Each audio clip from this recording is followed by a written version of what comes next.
আসসালামু আলাইকুম। সবাই কেমন আছেন? আশা করছি সবাই আল্লাহর অশেষ রহমতে ভালো আছেন। আলহামদুলিল্লাহ আমরাও ভালো আছি। এটা হচ্ছে আমার ঈদের ভিডিওটা। আমি ঈদ আপলোড করতে একটু দেরি হয়ে গেছে। আর আমার সবারই কিন্তু ঈদটা শুরু হয় ঈদের আগের রাত্র থেকে। আর আমার মেয়ের মেহেদি পরিয়েই কিন্তু আমার ঈদটা শুরু হয়ে গেছে।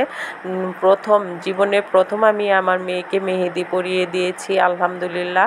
আর ঈদের দিন সকালে তারা গোসল করে রেডি হতে যাচ্ছে। আর আমি সাদমানকে বলেছিলাম যে তুমি একটু তোমার ছোট দুইজনকে টেক কেয়ার করবে। আজকে তো ঈদের দিন, সবাই অনেক ব্যস্ত থাকবে, তুমি একটু তাদেরকে গুছিয়ে টুটিয়ে রাখার চেষ্টা করবে।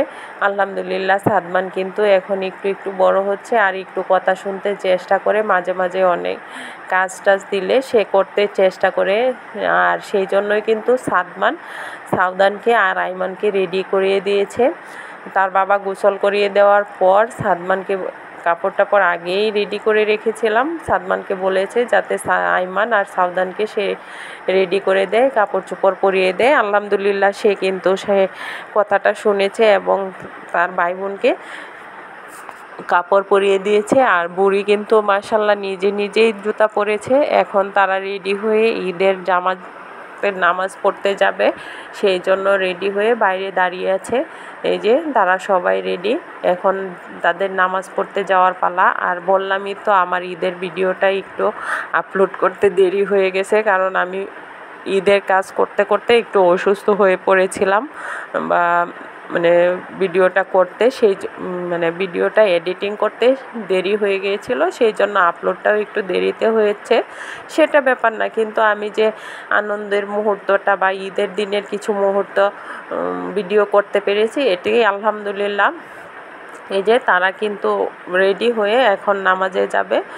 ঈদের দিন তো কোরবানির ঈদে কিন্তু একটু সকাল সকাল জামাত হয়, জামাতটা শেষ করে এসে সবাই কোরবানি দেবে, সেই জন্য কিন্তু একটু আগেই চলে যাচ্ছে।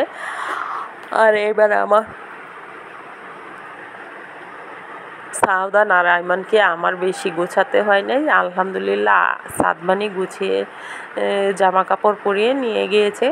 আর এইদিকে এই যে তারা কিন্তু অলরেডি নামাজ শেষ করে চলে আসছে, এখন কোরবানি দেওয়ার জন্য বসে আছে যে হুজুর আসলে কোরবানি করে দেবেন। তারপর এগুলা গোছানো হবে, চামড়া আলাদা করে তারপর সবাই মিলে কাটাকুটি করবে, সেই জন্য সবাই এই যে সাউদানও কি খুশি, কোরবানি হয়ে গেছে আলহামদুলিল্লাহ।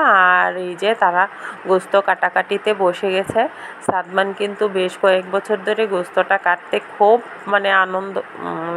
আনন্দ করে কাটতে পারে। সে তার দাদা ভাইয়ের সাথে সাথে থাকে, আর এই দিক দিয়ে অন্যগুলাও কাজ করা হচ্ছে। আর এটাই হচ্ছে ঈদের আনন্দ, যে সবাই মিলেমিশে কাজ করে। গ্রামে তো আমাদের গ্রামগুলাতে এইটা দেখা যায়, আর শহরে কিন্তু সচরাচর এটা দেখা যায় না। আর বুড়ি কিন্তু এদিক দিয়ে বসে ফিডার খাচ্ছিল, বুড়ি মাশাল্লাহ এখনও ফিডার খায়। আর বুড়ি কিন্তু মেহেদিগুলা দেখাচ্ছিল যে কতটুকু সুন্দর হয়েছে। এই যে লোকজন এখনও আসা শুরু হয় নাই, আরও আসবে।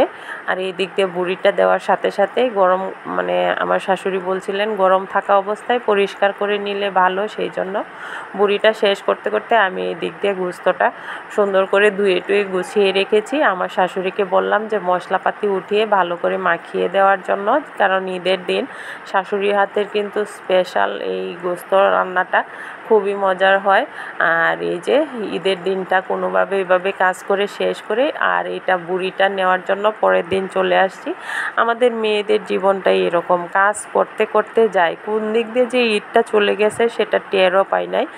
আর ভিডিওটা যারা পেজে দেখবেন পেজটা ফলো করে দেবেন, আর যারা চ্যানেলে দেখবেন অবশ্যই সাবস্ক্রাইব করে পাশে থাকবেন। যারা এখনও সাবস্ক্রাইব করেন নাই তারা লাইক কমেন্ট শেয়ার করতে ভুলবেন না। আর এই তো এটাই ছিল আমার এবারের কোরবানি ঈদের কিছু অংশ।